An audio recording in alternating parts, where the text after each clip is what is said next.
Hi guys, for today's vlog, karamihan sa atin naka-experience na ng ganyan ulam. Tuwa yung baby ko dyan. Ewan ko sa kanya, but sarap na sarap siya sa mga ulam ganyan. Milo, patas, pero mas bet na bet niya yung sabaw. Sabaw lang, ayaw niya ng karne, ayaw niya ng chicken. Minsan yung chicken, kumakain din siya, pero paminsan-minsan lang. Parang pinapapak niya lang, tapos ganun. By the way, na putol nga pala yung pag-voice over ko kasi may biglang sumigaw sa may tindahan na bibili. Buti na lang ako gising pa kasi nga nag-voice over ako. Kaya, nakapagbenta pa ako ng 200 plus, o diba? Nakalain niya yun. O diba, ayan. Marami sa atin yan nakapag-experience na ng ganyang ulam. Ako rin kasi sarap na sarap ako sa ganyang ulam. Milo, gatas, kasi minsan na umay na ako sa ibang ulam na parang iniisip ko sa ko, parang lagi na akong nakakatikim ng ganito, ng ganyan. Bakit kaya hindi naman ako tumikim ng ibang ulam naman ulit? Pareho ng ng Milo, yan. Ano pa yung sobra ko? Nagutom ako bigla kasi nga yung katabi namin tindahan is canteen. Kaya yung amoy ng niluluto nila naaamoy ko, kaya bigla akong nagutom. Gusto kong kumain kaso nga lang gabi na, kaya ang ginawa ko, uminom na lang ako ng tubig. Minsan-minsan namimiss rin natin kumain ng mga bagay na nakakain natin ng mga mamaliit pa tayo.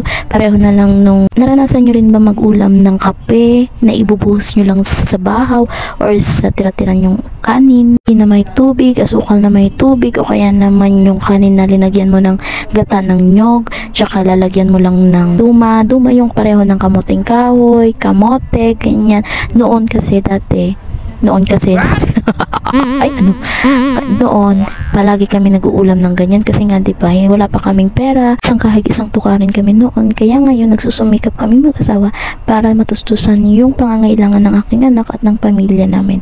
Kaya kahit mahirap, okay lang, bangon lang, sikap lang, at mararating din natin yung mga bagay na gusto nating marating pagdating ng panahon. Pakonti-konti, pero at least meron tayong nagagawa. Kaya nga, pag may tiyaga, may nilaga. Kaya wag tayong suko, laban lang tayo mga nanay. Asa pa para tayo yung umangat sa buhay. Kaya ang kailangan lang natin tiyaga at sikap para maabot natin yung mga pangarap na gusto natin, hindi po ba? Kaya kailangan ang mag-pray at humingi ng gabay sa Panginoon. Yun lang naman ang kailangan natin. At syempre, ang problema kapag hindi mo susolusyonan, hindi mo malulutas ang problema na iyon. Kaya ang kailangan ay mag-isip ng solusyon sa problema. Huwag problemahin ang problema kasi ang problema ay laging nandyan.